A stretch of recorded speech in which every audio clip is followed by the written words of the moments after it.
नमस्कार, आप सभी का स्वागत है। मैं N Rajendra Singh, assistant professor, department of political science, BSR government arts college Alwar. हम लोग बीए पार्ट सेकंड अर्थात बीए भाग द्वितीय के प्रथम प्रश्न पत्र, जिसका नाम है प्रमुख राजनीतिक व्यवस्थाएं या सेलेक्टेड पॉलिटिकल सिस्टम्स का अध्ययन कर रहे हैं, जिसके अंतर्गत हम ब्रिटेन के संविधान के अध्ययन को हमने प्रारंभ किया है। और जो आज का हमारा विषय है या टॉपिक है वह है ब्रिटिश संविधान का विकास। चूँकि यह टॉपिक थोड़ा बड़ा है तो हमने इसको दो हिस्सों में बांटकर दो वीडियो के माध्यम से आप तक पहुंचाने का प्रयास किया है। तो हम प्रथम वीडियो में इसके प्रथम भाग का अध्ययन आज हम करेंगे। तो ब्रिटिश संविधान का विकास आज का हमारा विषय है। यह आवश्यक होता है कि हम किसी विषय या किसी टॉपिक का जब अध्ययन कर रहे हों तो उससे संबंधित जो प्रासंगिक बातें होती हैं उनको हम जान लें। क्योंकि ब्रिटिश संविधान एक विकसित संविधान है और क्रमिक रूप से उसका लंबे समय से विकास होता हुआ वर्तमान अवस्था को उसने प्राप्त किया है। और इस विकास के दौरान बहुत सी ऐसी घटनाएं घटित हुई हैं, बहुत से घटना चक्र ऐसे आए हैं या ऐसे तथ्य आए हैं जिन्हें जानना विद्यार्थी के लिए अत्यावश्यक है। क्योंकि जब वह अपने अध्ययन में आगे बढ़ेगा, जब ब्रिटिश संविधान के संबंध में और आगे पढ़ेगा, तो बहुत सी बातें ऐसी आएंगी जिन्हें समझे बिना उन टॉपिक्स को उनको जाने बिना उनको समझना थोड़ा मुश्किल होगा। तो हम ब्रिटिश संविधान के विकास की जो इतिहास है उसके पर एक दृष्टि डालेंगे और महत्वपूर्ण घटनाओं तथ्यों को जानने का हम प्रयास करेंगे। तो आइए हम प्रारंभ करते हैं। ब्रिटिश संविधान का विकास। ब्रिटिश संविधान क्रमिक विकास का परिणाम है। आप लोगों ने सुना होगा कि जो ब्रिटेन का संविधान है वह कैसा है, एक विकसित संविधान है, अर्थात उसका क्रमिक रूप से विकास हुआ है। इसका निर्माण किसी संविधान सभा के माध्यम से नहीं किया गया, अपितु यह ब्रिटिश लोगों की राजनीतिक चेतना की वृद्धि के साथ साथ विकसित हुआ है। अर्थात यह किसी संविधान सभा द्वारा निर्मित ना होकर एक विकसित संविधान है। और जैसे जैसे राजनीतिक चेतना का विकास होता गया या वृद्धि होती गई, वैसे वैसे ब्रिटिश संविधान का भी विकास होता गया। इसने लगभग 1400 वर्षों के लंबे समय के दौरान अपने वर्तमान स्वरूप को प्राप्त किया है। और खास बात क्या है, यह अभी भी विकास में है, यह अभी भी विकसित हो रहा है। अब बात करें इसके विकास की जो कहानी है उसका क्या सार रहा है। जो ब्रिटेन के संविधान का जो विकास हुआ है वह निरंकुश राजतंत्र से वैधानिक राजतंत्र की ओर हुआ है। और यह किस प्रकार हुआ है, शांतिपूर्ण तरीके से, न कि हिंसात्मक तरीके से। तो हम सार रूप में कहें कि विकास की जो कहानी है, विकास की जो कथा है या गाथा है, उसका सार क्या है, निरंकुश राजतंत्र से वैधानिक राजतंत्र की ओर रूपांतरण, और वह भी शांतिपूर्ण तरीके से। अब एक विचारक हैं, लेखक हैं ऑग तथा जिंक, वो कहते हैं कि इंग्लैंड की राजनीतिक संस्थाओं और प्रक्रियाओं के प्रस्तर बिंदु राष्ट्रीय इतिहास के उस राजमार्ग पर बिखरे हुए हैं जो भूतकाल में 1300 या 1400 वर्ष तक की लंबाई में फैला हुआ है। ठीक है, कथन है ब्रिटेन के संविधान के बारे में ऑग तथा जिंक का। शांतिपूर्ण विकास ब्रिटिश संविधान की एक अनूठी विशेषता है। अधिकांश देशों में जो राजनीतिक विकास हुआ या संवैधानिक विकास हुआ वह एक क्रांति के माध्यम से या किसी विद्रोह या विप्लव कहीं ना कहीं आपको दिखाई देगा। लेकिन ब्रिटिश संविधान में ऐसा नहीं है। यहाँ जो विकास हुआ वो शांतिपूर्ण तरीके से हुआ। ये इस संविधान की एक अनूठी विशेषता हम कह सकते हैं। यहाँ कोई आकस्मिक परिवर्तन नहीं हुआ। और जो इसका वर्तमान है ब्रिटिश संविधान का, वह अपने भूतकाल की नींव पर खड़ा हुआ है। ठीक है, समझ में आया आप लोगों को बच्चों? हम आगे बढ़ते हैं। अब बात करते हैं कि जो ब्रिटिश संविधान का विकास हुआ, ठीक है, उसको हम 6 युगों में बांटकर देख सकते हैं या 6 युगों में बांटकर हम उसका अध्ययन करेंगे। तो वो 6 युग कौन कौन से हैं? पहला है एंग्लो सैक्सन युग या काल, दूसरा है नॉर्मन काल, तीसरा है प्लेंटेगनिट व लंकास्ट्रियन वंशों का राज्यकाल, चौथा है ट्यूडर काल, पांचवा है स्टुअर्ट काल और छठा है हनोवर काल।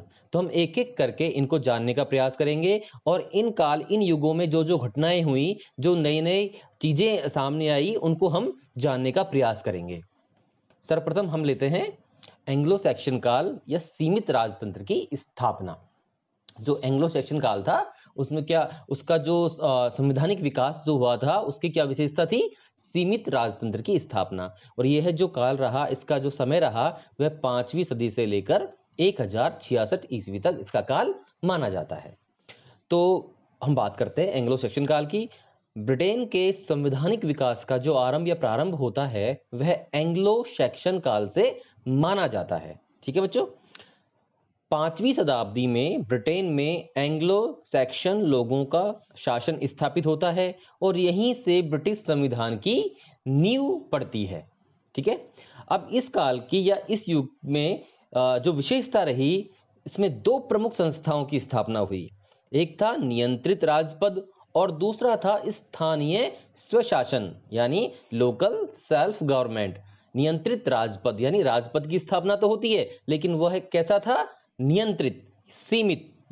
ठीक है, इस काल में जो सीमित या नियंत्रित राजतंत्र या राजपद की स्थापना हुई उसकी शक्तियां सीमित थी, असीमित नहीं थी। उस पर किसका नियंत्रण था? एक नई शब्दावली या नया शब्द आपके सामने आता है, विटनेजमोट या विटन। ठीक है, विटनेजमोट, आप ध्यान से सुनिए इसको, विटनेजमोट या विटन कहते हैं। एक संस्था थी, एक सभा थी जो राजा के ऊपर नियंत्रण रखती थी। इसके बारे में देखते हैं आगे। अब राजपद की स्थापना किस प्रकार होती है वहां पर अब देखते हैं। प्रारंभ में क्या था? एंग्लो सैक्सन जाति के विभिन्न दल अलग अलग राज्यों की स्थापना करते हैं।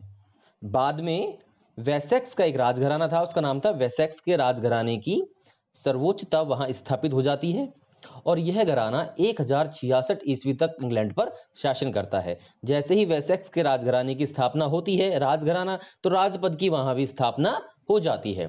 एक खास बात, राजा का पद वंशानुगत नहीं था। वंशानुगत अर्थात वंश परंपरा के अनुसार चला हुआ नहीं आ रहा था, अर्थात वो ऐसा नहीं था कि राजा का बेटा राजा या राजा की बेटी रानी बने। ठीक है, वहां क्या था? राजा का चयन होता था। चयन कौन करता था? विटनेजमोट। ठीक है, अब वर्ड वापस आया है, विटनेजमोट। ये क्या था विटनेजमोट? एक संस्था थी, एक सभा थी बुद्धिमान लोगों की, जिसमें कौन लोग थे? राजा के संबंधी, गांव के वयोवृद्ध या वृद्ध लोग, सम्मानित लोग, चर्च के अधिकारी, सेना के कर्मचारी व महत्वपूर्ण कार्यकर्ता इसमें शामिल थे। तो विटनेजमोट एक बुद्धिमान लोगों की सभा थी। इस सभा का सभापति कौन था? राजा। लेकिन यह जो विटनेजमोट नाम की संस्था थी, यह बहुत शक्तिशाली, प्रभावशाली थी। इससे राजा को गद्दी से हटाने या उतारने और नया राजा को चुनने का अधिकार था। क्योंकि राजा के ऊपर विटनेजमोट का नियंत्रण था, इसलिए कैसा राजपद या कैसा राजतंत्र था? नियंत्रित। ठीक है, शासन प्रबंध में पूरा अधिकार था इस संस्था का, विटनेजमोट का। वह कानून बनाती थी, कर लगाने का कार्य करती थी राजा के साथ। दीवानी तथा फौजदारी, दो प्रकार के न्यायिक मामले होते हैं, दीवानी और मामलों में यह उच्च न्यायालय के रूप में काम करती थी, दीवानी और फौजदारी मामलों में। इस प्रकार जो विटनेजमोट संस्था थी वह एक प्रभावशाली संस्था थी जो राजा पर नियंत्रण रखती थी। ठीक है, तो इस सारी बातों से क्या हुआ? सीमित, वैधानिक या नियंत्रित, हम कुछ भी कहें, सीमित कहें, वैधानिक कहें, नियंत्रित राजतंत्र के विचार का सूत्रपात होता है एंग्लो सैक्सन काल में। समझ में आया बच्चों आपको? राजपद की स्थापना होती है लेकिन वह सीमित होता है, नियंत्रित होता है। कौन नियंत्रित करता है उसको? विटनेजमोट नाम की संस्था। आगे बढ़ते हैं हम। स्थानीय स्वशासन का सूत्रपात इस काल की दूसरी क्या विशेषता थी? स्थानीय स्वशासन का सूत्रपात इस काल में होता है। हम देखते हैं इसको किस प्रकार होता है। इस काल में स्थानीय स्वशासन का आरंभ हुआ। सारा जो देश था वह शायरों में विभक्त था। ये जो स्थानीय स्वशासन था उसकी इकाइयों के नाम हैं। मैंने आपको बताया था कि हम इसके इतिहास को पढ़ेंगे, विकास को पढ़ेंगे तो नए नए शब्दावली आएगी, तो उनको हमें जानना आवश्यक होता है।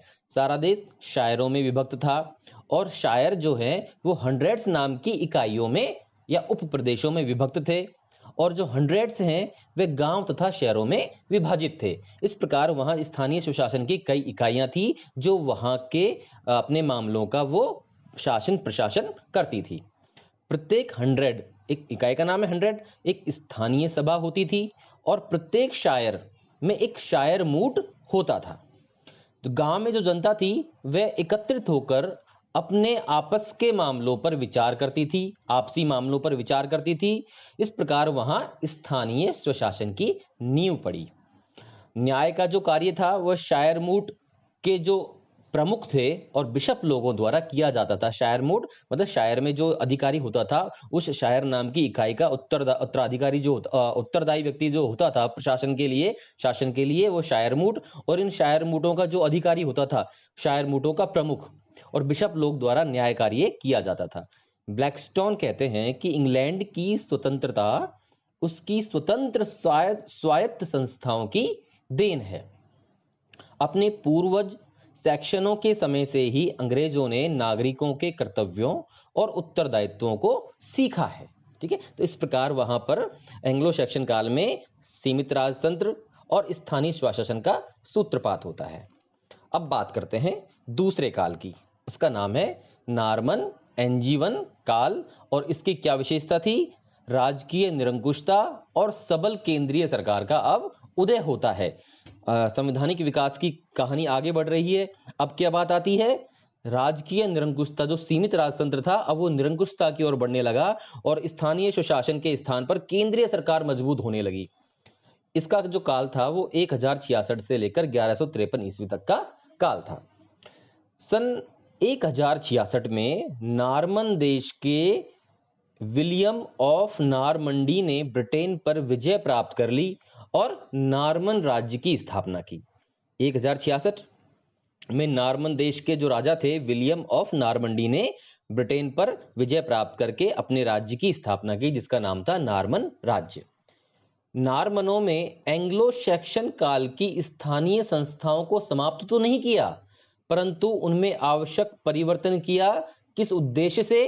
कि केंद्रीय सरकार अधिक शक्तिशाली बन सके।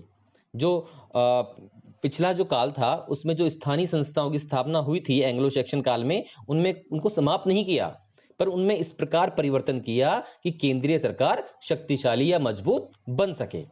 एंग्लो सैक्सन काल की शासन व्यवस्था क्या थी? स्थानीय आधार पर तो संगठित थी, यानी स्थानीय आधार पर तो मजबूत संगठित थी, किंतु राष्ट्रीय आधार पर वह कैसी थी? निर्बल। ठीक है, कठोर और केंद्रीकृत शासन स्थापित करने का कार्य किसने किया? नॉर्मन राजा विलियम ऑफ नॉरमंडी, या विलियम कहेंगे संक्षेप में, नॉर्मन राजा विलियम के द्वारा। विलियम ने निरंकुशता के मार्ग की बाधा समझकर किसे समाप्त कर दिया? विटनेस मोड जो संस्था थी जो राजा पर नियंत्रण रखती थी, उस विटनेस मोड नाम की संस्था को समाप्त कर दिया। लेकिन जब राजा के अधिकार और कार्यों में वृद्धि होने लगी तो नीति निर्धारण और शासन में राजा की सहायता के लिए दो संस्थाओं का उदय हुआ उस काल में, नॉर्मन एंजीवन काल में। उनका नाम क्या था? ये इंपॉर्टेंट है, आप देखिए, मैग्नम कॉन्सिलियम और क्यूरिया रेजिस। मैग्नम कॉन्सिलियम और क्यूरिया रेजिस। मैग्नम कॉन्सिलियम को महान परिषद और क्यूरिया रेजिस को राज्य परिषद के नाम से भी जाना जाता है। आगे बढ़ते हैं हम। इस काल में क्या हुआ? चर्च को भी राजकीय नियंत्रण में लाया गया। क्योंकि राजा शक्तिशाली हो रहा था तो वह नहीं चाहता था कि किसी और संस्था का उस पर नियंत्रण रहे, तो उसने चर्च को भी अपने नियंत्रण में ले लिया। देश भर में एक सामान्य कानून को लागू किया गया। जब पूरे देश में एक सामान्य कानून लागू हुआ तो केंद्रीकृत शासन की स्थापना हुई है, जैसे ना मजबूत केंद्रीय शासन की स्थापना होती है इंग्लैंड में इस काल में। अब हम मैग्नम कॉन्सिलियम और क्यूरिया रेजिस के बारे में जान लेते हैं। विलियम जो राजा थे, विलियम ने विटनेस मोड को समाप्त कर ही दिया था और उसके स्थान पर किसकी स्थापना की? मैग्नम कॉन्सिलियम नामक संस्था की। इस समिति में या संस्था में कौन थे? बैरन, ये जो नाम है वहां के अधिकारियों के जो उस समय थे, बैरन, राज्य के अन्य उच्च अधिकारी, आर्क बिशप, अबोट, ये लोग मैग्नम कॉन्सिलियम के सदस्य होते थे। और इस समिति का कार्य क्या था? राजकीय मालगुजारी, राजकीय लगान या कर को एकत्रित करना और उसका हिसाब किताब रखना। ठीक है, और इसकी जो बैठक थी वर्ष में 3 बार होती थी। ये मैग्नम कॉन्सिलियम। अब है क्यूरिया रेजिस। विलियम ने एक लघु परिषद यानी छोटी परिषद की स्थापना भी की, जिसे क्या नाम दिया गया, क्यूरिया रेजिस। जब मैग्नम कॉन्सिलियम कार्यरत नहीं होती थी, अर्थात जब उसकी बैठक नहीं हो रही होती थी, जैसा कि बताया था मैंने आपको कि इसकी बैठक वर्ष में 3 बार होती थी। जब इसकी बैठक नहीं हो रही होती थी तब क्यूरिया रेजिस राजा को अपने कार्य संचालन में सहायता देती थी। ठीक है ना, तो क्यूरिया रेजिस और मैग्नम कॉन्सिलियम आपको समझ में आ गया। कालांतर में धीरे धीरे इसी मैग्नम कॉन्सिलियम से ब्रिटिश संसद या ब्रिटिश पार्लियामेंट का आविर्भाव होता है और क्यूरिया रेजिस से प्रीवी काउंसिल और प्रीवी काउंसिल से कैबिनेट का विकास होता है। हम कह सकते हैं कि मैग्नम कॉन्सिलियम संसद का पूर्व रूप है, इसी प्रकार क्यूरिया रेजिस ब्रिटिश कैबिनेट का पूर्व रूप है। अब नेक्स्ट आता है प्लैंटेगनिट और लंकास्ट्रियन काल। लंकास्ट्रियन काल, प्लैंटेगनिट और लंकास्ट्रियन काल, इनका इस काल की जो विशेषता थी वह क्या थी, वैधानिक संस्थाओं का उदय। नॉर्मन काल में स्थापित शासन व्यवस्था में हेनरी प्रथम, जो अगले राजा होते हैं ब्रिटेन के, हेनरी प्रथम, उनके द्वारा कुछ सुधार किया जाता है। शासन कार्य में कुशलता के लिए क्यूरिया रेजिस के प्रशासन और न्याय संबंधी कार्यों को विभाजित कर दिया गया। ठीक है, शासन कार्य में अधिक कुशलता लाने के लिए जो क्यूरिया रेजिस नाम की लघु परिषद थी, उसके जो 2 कार्य थे, प्रशासन संबंधी और न्याय संबंधी, उन्हें विभाजित कर दिया गया और प्रीवी काउंसिल और एक्सचेकर नाम की 2 संस्थाएं अब हो जाती हैं इस काल में। ठीक है, इस काल में सम्राट जॉन को जनता से कर के रूप में, अब नए सम्राट आ जाते हैं हेनरी प्रथम के बाद, सम्राट जॉन को जनता से कर के रूप में, टैक्सेस के रूप में बहुत अधिक धनराशि एकत्रित करने की आवश्यकता अनुभव हुई इस काल में। अतः जनप्रतिनिधियों को बुलाया गया कि जो कर प्रस्ताव थे सम्राट जॉन के, उन पर सहमति लेने के लिए जनता के प्रतिनिधियों को बुलाया गया और इसी दौरान प्रतिनिधित्व के बिना कर नहीं, आपने कई बार सुना होगा एक quotation, no taxation without representation के सिद्धांत का आविर्भाव होता है। जब राजा को कर के रूप में धनराशि की आवश्यकता थी, उसे कर लगाने थे और अपने प्रस्ताव वह लेके आया, उस पर जनता के प्रतिनिधियों की सहमति आवश्यक थी। तो एक उदय होता है एक सिद्धांत का कि प्रतिनिधित्व के बिना कर नहीं। ठीक है, अब एक बहुत इंपॉर्टेंट टॉपिक है मैग्ना कार्टा या महान अधिकार पत्र। हम इसको जान लेते हैं कि मैग्ना कार्टा, आपने कई बार नाम सुना होगा, पढ़ के आए होंगे आप, महान अधिकार पत्र या मैग्ना कार्टा। सम्राट जॉन इंग्लैंड की राजगद्दी पर बैठते हैं। ठीक है, लेकिन सम्राट जॉन जो थे, वे एक अयोग्य, अदूरदर्शी और अत्याचारी शासक थे। अयोग्य थे, अदूरदर्शी थे और अत्याचारी शासक थे। उसके अत्याचारों से दुखी होकर सामंतों ने उसके विरुद्ध क्या कर दिया, विद्रोह कर दिया और 15 जून 1215 को, 15 जून 1215 को, तारीख आप याद रखिएगा बच्चों, 15 जून 1215 को रनीमेड नामक स्थान पर उसको एक अधिकार पत्र पर हस्ताक्षर करने के लिए विवश किया गया। क्योंकि इसका क्या नाम था, अधिकार पत्र। इसे कुछ अधिकार दिए गए थे। कौन से अधिकार, तो जो अदूरदर्शी, अयोग्य और अत्याचारी शासक था, तो उसके अत्याचारों से दुखी होकर उसके सामंतों ने उसके विरुद्ध विद्रोह कर दिया और 15 जून 1215 को रनीमेड नामक स्थान पर उसे एक अधिकार पत्र पर हस्ताक्षर करने के लिए बाध्य किया गया। इस अधिकार पत्र को ही मैग्ना कार्टा या महान अधिकार पत्र के रूप में जाना जाता है और यह है ब्रिटेन के इतिहास में एक महान सीमा चिन्ह की तरह है। ठीक है, इसने एक बहुत बड़ा परिवर्तन आया इस पर हस्ताक्षर होने के बाद। मैग्ना कार्टा ने क्या किया, मैग्ना कार्टा ने किसी प्रकार के नवीन अधिकारों को जन्म नहीं दिया, बल्कि सामंतों के उन परंपरागत अधिकारों को मान्यता प्रदान की जिन्हें सम्राट जॉन ने भंग कर दिया था। बात समझ में आई आपको कि जो अधिकार सामंतों के थे पहले, वे छीन लिए गए थे सम्राट जॉन द्वारा, और जब उसने इस अधिकार पत्र पर हस्ताक्षर किए तो वे परंपरागत अधिकार जिनका उपभोग सामंतों के द्वारा परंपरागत रूप से किया जा रहा था, वे उन्हें प्राप्त हो गए। अधिकार पत्र है तो सामंतों को अधिकार प्राप्त हो गए, लेकिन जो अधिकार सामंतों को प्राप्त हुए थे वे धीरे धीरे सामान्य जनता को भी प्रदान कर दिए गए। इस प्रकार मैग्ना कार्टा ने राजा की निरंकुशता का अंत कर पुनः मर्यादित राजतंत्र और विधि के शासन की स्थापना की और इस प्रकार यह मैग्ना कार्टा जनता की स्वतंत्रता और अधिकार का मूल आधार बन गया। तो ध्यान रखिए, मैग्ना कार्टा या महान अधिकार पत्र क्या था। अभी क्वेश्चन आ जाए कि मैग्ना कार्टा या महान अधिकार पत्र पर एक टिप्पणी लिखिए, तो ये सारे तथ्य और सारी जानकारी आपको पता होनी चाहिए। आगे बढ़ते हैं हम। पार्लियामेंट का उदय, इस काल की एक विशेषता और क्या थी? ब्रिटिश पार्लियामेंट का उदय। कि ब्रिटेन का संविधान विकसित हुआ है और अधिकांश जो वहां पर विकास हुआ, कई आप पढ़ोगे आगे कि ब्रिटिश संविधान संयोग और विवेक का शिशु है। तो वहां पर कुछ चीजें विवेकपूर्ण स्थापित की गई और कुछ संयोगवश स्थापित हो गई। तो पार्लियामेंट भी एक तरीके से वहां संयोगवश ही स्थापित हो गई थी। देखिए किस प्रकार इस काल में पार्लियामेंट का उदय हुआ। मैग्नम कॉन्सिलियम को ब्रिटिश संसद का प्रारंभिक रूप कहा जा सकता है, यह बात आपको मैंने पहले बताई थी। सन 1295 में सम्राट एडवर्ड प्रथम को युद्ध संचालन के लिए धन की आवश्यकता थी। को युद्ध करना था और धन की आवश्यकता थी युद्ध के लिए। सम्राट एडवर्ड प्रथम ने क्या किया कि धन एकत्रित करने के लिए कर प्रस्ताव लेकर आए और उन कर प्रस्तावों पर सभी वर्गों का समर्थन प्राप्त करने के उद्देश्य से एक बैठक बुलाई। ठीक है ना, एक बैठक बुलाई जाती है युद्ध संचालन के लिए, धन प्राप्ति के लिए, कर प्रस्तावों पर सहमति या समर्थन प्राप्त करने के लिए। इस बैठक को ही ब्रिटिश संविधान के इतिहास में मॉडल पार्लियामेंट के रूप में जाना जाता है। इसमें करीब 572 सदस्य शामिल थे।